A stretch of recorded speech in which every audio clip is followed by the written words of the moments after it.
But Luke, we got to get real. We got to get serious. There is serious harm that may be coming for all of us, and it's this story right here.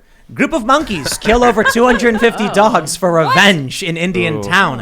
What if they come for us? What if I'm just kidding? Wasn't there a movie about this? Friday night. Yeah, Friday night, and we're gonna leave on a. This is not actually a good note. This is actually horrifying. This is volume 2 of our book. I read the story and I felt depressed. Like seriously, it's sad. Yeah. What's happening? Is there video? There's video of it. Oh my goodness! Don't play Group of monkeys. I need to know what happened. No, this is a video of them rescuing a puppy from the monkey. So look at this. A group of monkeys in a small town in India took revenge on the local dog population by throwing them off the top of buildings and trees. It's reported the monkeys have killed about 250 pups in the process and are targeting villagers. The monkeys, located in Malagaon, India, started the rampage after some of the dogs allegedly killed an infant monkey. News 18 reported that when the monkey sees a dog approach, they catch them and throw them from a significant height to the ground. In the neighboring village of Lavul, the monkeys have eradicated all of the dogs. After all of the dogs were killed in the village, residents contacted forest department officials to catch the monkeys. But when officials attempted to catch the monkeys, they were unable to capture a single monkey. Villagers believe the monkeys are taking revenge on the dogs. Now, villagers in Lavul are being chased by the monkeys. Some have even been attacked. Quote, "We've seen that when an individual is attacked in some way, the likelihood of them attacking someone related to their aggressor is higher. Typically, there's a preference for attacking a third party associated with the original aggressor as opposed to the actual aggressor. For the most part, these acts of revenge take place shortly after the attack." All right. We got real serious throughout the previous segments of the show. That's an insane this one's actually kind of a messed up story, but at least we Really can wind sad. down on a Friday night and get our minds out of that dark place and talk about monkeys. The dogs are reading too much Brian Stelter. Yeah, that's probably what it is. Well, the monkeys are. Yeah, maybe the monkeys were. Yeah. The monkeys The are. monkeys. I was gonna make a communist reference, but I shouldn't. I'm gonna stop myself there. The monkeys have been on Facebook reading about Yep. how dogs are evil, and they just true. wanted all the dogs to drop dead, and they went out there and started throwing dogs off roofs. I monkey spent some supremacists. I spent some time in India. The monkeys there call the shots. I mean, seriously, if you're I mean around the Taj Mahal area in Mumbai, They like the in ones New Delhi, pickpocketing. That's in the streets. also in Thailand. That looks like fun.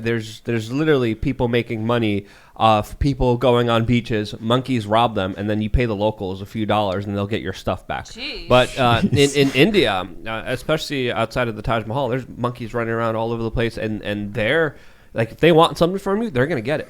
We need Very Cassandra's view on this story. Yeah, I was need thinking to, yeah. She's become a bit of a monkey expert. Yeah. Oh yeah. Did you guys see that crazy video where during the lockdown the baboons had no food, so there were roving gangs of baboons attacking each other for food? Like it was like they went Bloods and Crips, you know? Like We're the in a tribes. dystopia. Yeah, you We're know there. that's Yeah, what we're I there. you know This It's is like I, Rise of the Planet of the Apes. I'm I think scared. Yeah. I think I'd like to title our reality the Omega variant. You know, like because that's the last variant. You know, that's where we're headed, and it sounds cool. The Omega variant, and because we're in a sci-fi dystopia with all of this stuff going on, and I would just like to call it that. Yeah. The only place that's safe is the metaverse. I was about to Must say be we're gonna have the true. metaverse. Well, no, that's next. part of the Omega No. variant. Oh yeah, true. Well, there's also monkey castles in India where monkeys get worshipped, and there's monkey tribes fighting other monkey tribes for the top position of their group to be inside of this monkey castle where they get worshipped by the locals and fed by the locals. So there's also stories of monkeys attacking people because of a lack of tourists in other South Asian countries, and just hordes of monkeys just pretty much running entire cities in South Asia. New think piece from Newsweek. Can monkeys be racist? Let's find out. Well, it depends. What's the race of the dogs? Are the That's a dogs great chocolate question. labs or I yellow need to they're know. labs? white adjacent. Are they? Yeah. Yeah. They're white passing. Yeah. Yeah. Maybe White a little. passing dogs. Yeah. Well, this dog is actually white on its front and brown on its back, What do we call so it? I don't know. Mixed. It's white Blended? passing. Oh yeah. White passing. There's any amount of white in there. No White good. No adjacent. good. The monkeys are gonna come for us. Yep. It's true. It's a new When- Michael Bay movie. Did you? Yeah. Did you? There was a show I was watching. It was called like After Humans or something. I forgot what it was called. And they said that if humans disappeared right now, if every single person on the planet was just gone, house cats would take over. Of Really? course. Yeah, because they're they reproduce like crazy, and they're the only species besides humans that kill for fun. Oh yeah. Yeah, they hunt for fun, they kill for fun. Yes, they do. And so they just needlessly destroy and expand and kill, and man, Cats, dude. Not a fan of cats. Oh yeah. They're cat, torturers. They literally torture animals for fun. My cat brings me a decapitated mouse. Yeah. dead Quite things. often. Yeah. Oh. It's great. It's so great. treasure. We had Yeah. Bocus, For our you. cat. He was. We went outside and he was holding a bird, a little bluebird, and then its wing was busted, so he would let it go and it would struggle and jump off, and then he would pounce at it and whack it and whack it and whack it. We had to put the bird down. It was this little tiny Sad. bird Yeah. because like it had been eviscerated, Right. and so we were like, what do we do? Like we just gotta, And then there was another time where I saw him sitting in the grass looking around, and I went out there and there was a little mouse on its back just like wheezing, and then it rolled over and started to crawl away, and then he just got ready. And then he let it go a little bit. Then he jumped up and started bashing it over and over again. So I took a little stick and I put it under the hand of the mouse, and the mouse grabbed onto it. And I lifted it up, and he was just hanging there, dangling. And Bocus started going, "Ah," like yelling at me. How dare and then you. I put the mouse in a bush. I think he survived Oh, because good. Bocus just beating him, but he didn't gut him or anything like that. Nice. Cats are brutal. Yeah. Well, Tim, nature. no, mouse rescuer. You want to know what was the most brutal thing I saw? Okay, it's one thing when Bocus is like stalking the mouse and swatting it. A mouse was walking past the chicken coop, and a chicken ran over Chickens are and grabbed psychos. it, bashed the mouse Oh with its my beak gosh. against the ground, and then just swallowed it whole. And I was like, oh my God. That's like some ancient DNA Monster pterodactyl chicken. stuff. Little living in Dinosaurs, still. man. Dude, it swallowed just like, Yep. That's awesome. No, that I didn't see that happen. I was told by some of the people here that like they saw it grab the mouse and just Wow. bash it, and then Wow. Yeah. and I was like, whoa. They Extra eat protein in lizards. the eggs. Yeah. Yeah, Good dude, for the eggs. they eat chickens. Yeah. Man. Nature Chickens. is- Do you know that is chickens brutal. will eat each Yeah. other? Yeah. Yeah. Of course they will. So we had one Pigs of our too. chickens. Yeah, Dorothy, one of our chickens was getting injured. I got to be honest, Dorothy's kind of a bitch. Oh wow. She was. Rude. Hey. No, hold on. She's not here to She's defend outside. herself. She was attacking. She was bullying the other chickens. How dare she? And so the other chickens teamed up, and Roberto, the rooster, started. He would jump on her, and he wasn't doing the business because like he would just jump on her and start pecking her head like crazy, and then she would scream and run away, and her back was all messed up. And so I looked it up. We had people comment on the show. They said if she starts bleeding, the other chickens will peck her to death and then eat the body. So we separated them for about 2 or 3 weeks. Dorothy fully healed. We reintroduced her. They're all getting along just fine now. It's fantastic. We're getting the camera set up for chickens. So there's pretty hope, soon. you're saying, for people. Yeah. You just got to separate them. Is that what you're getting at? Yeah. Well, so a couple weeks is the equivalent to a chicken of maybe like a year. Yeah, 6 Wow. months or a year. None of these chickens are. Dorothy's a year and a half old. Wow. The other adult chickens were born in January, so they're almost a year.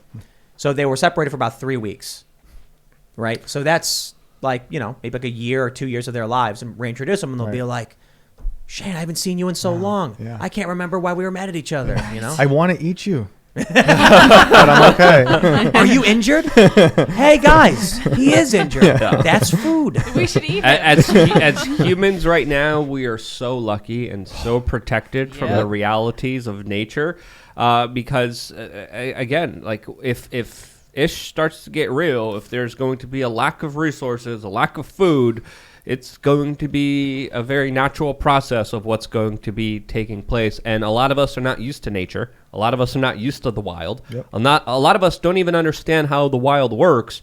And I think, with all the crazy stuff happening, I think people are going to get a very rude awakening soon. I think I'd be and okay. a very rough I was raised by lesson. like a crazy prepper, like a doomsday prepper. So Perfect. yeah, we literally had like a Go trailer like in the garage that we could like hook up and just go. We never had to use it, but I was just raised that way. I think I would Great. survive. I An think I'd be apocalypse cool. vehicle. Yes, That's we awesome. did. Yeah. That's Are there some like We- other prepper tips that you would share with people that, Prepper. that you learned through I learned your- a lot of weird stuff as a child. Like, I mean, I was in middle school, like chopping down bamboo that just kind of randomly grew. I live on the edge of like Seneca Creek, which is off of the Potomac, and my house kind of backs up to the woods. And there's like a kind of random shoot of bamboo that shot up, I think for privacy for my neighbor. But there's a bunch of dead bamboo down there in middle school. I would take it and wrap a fishing line around it and catch salamanders and catch catfish in Seneca Creek. And I was like, that was like my little like teenage girl thing. I had no friends, and I was like, oh my god, why does everyone think I'm weird? But like just like little stuff like that was normal to me growing up. I learned how to like treat and clean cambium from pine trees to eat and make tea with. I learned how to make like flour from acorns, a lot of weird stuff like that. Are you going to make a handbook? From acorns? Mm-hmm. Did you ever make dandelion tea? Mm-hmm. Yeah, Ian talks about that a lot. He was like, yo, we got to make dandelion. Lots of awesome tea I've had things dandelion out tea. I really in like it. nature. Is it good? Yeah, I love it. Pine tea made from cambium is also pretty good. I've made acorn tea as well. Or like it's kind of more of like a nutty coffee flavor if you do it with acorns. But yeah. We got probably Sweet. 300 pounds of black walnut outside. You ever do anything with that? It's apparently like an anti-parasitic or something, but you're not supposed to like eat a lot of it. I don't know. I don't know.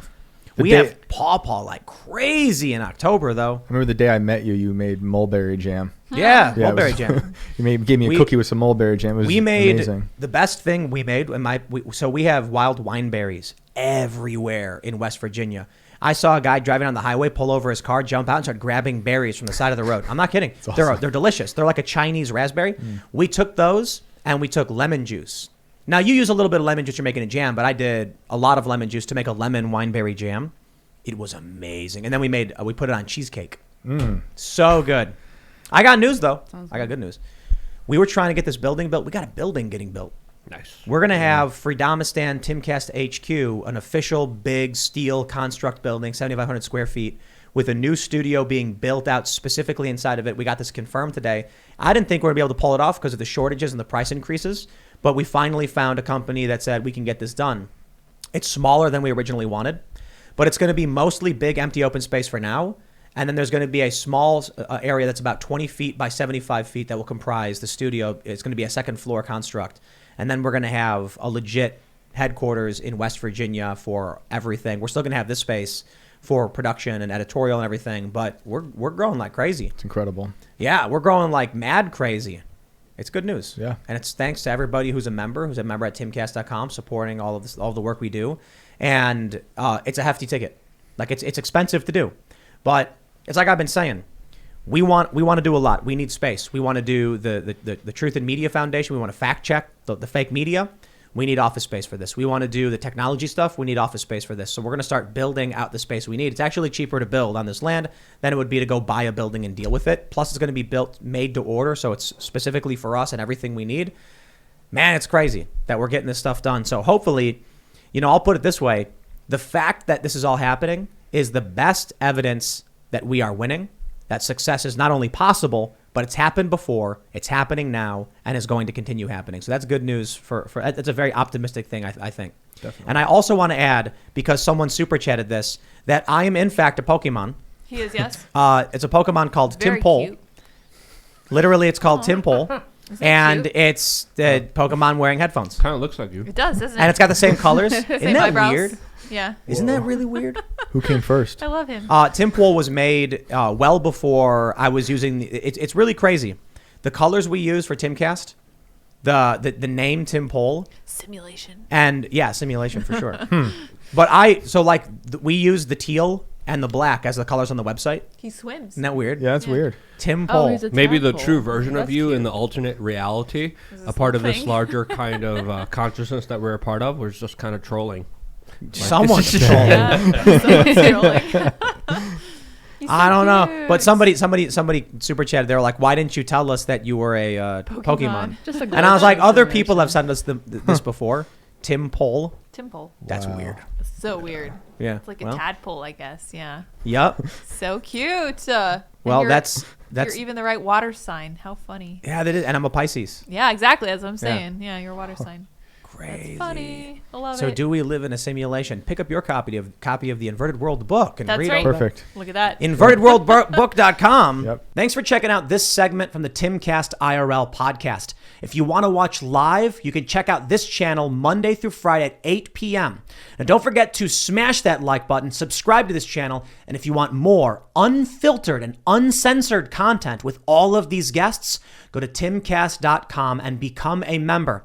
All of these guests you know and love in exclusive segments on our website where we are unrestricted in what we talk about, so you'll definitely not want to miss it. Thanks for hanging out. We'll see you all next time.